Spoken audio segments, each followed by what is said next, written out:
Well, no doubt it was a hot one yesterday and very sticky. And we hear about it often here in the Midwest, a very common crop to blame for this. It's called corn sweat. KIMT StormTrack 3 meteorologist Hunter Donahoe gets mangled in the maize in this week's Ask Away. Corn sweat. We've been talking about it for about a week now. A fancy term called evapotranspiration. That's the official term of corn sweat, and we'll talk about that here. It's two different processes, transpiration and evaporation.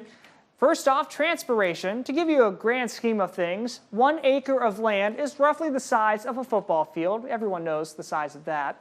1 acre of corn can give off about 4,000 gallons of water every single day as it evaporates that into our atmosphere. This, of course, happens in our namesake, the Corn Belt, across 13 Midwest states, of which Southeast Minnesota and North Iowa is included in the Corn Belt. Evaporation, everyone knows what that is. We learned about it in the water cycle.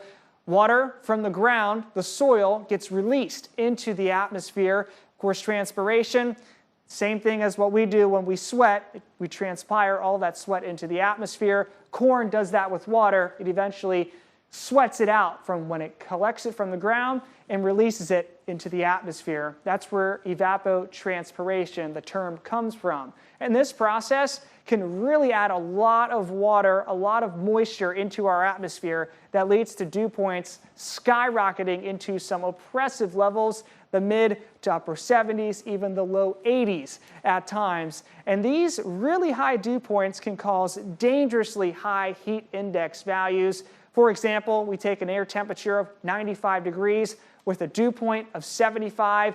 That leads to a heat index value of 107 degrees. That's what it feels like outside. And that is all thanks to corn, believe it or not. So a very timely question asked by our very own Ryan Junty. He's on vacation this week, but of course, corn sweat is happening this week, and it might even happen into this weekend too. If you have any other question related to weather or science, please send it in to weather@kimt.com, and I'll be sure to answer it over the coming weeks. And of course, experts say you should try to drink plenty of water this weekend and take advantage of the many bodies of water in Minnesota to try and stay cool.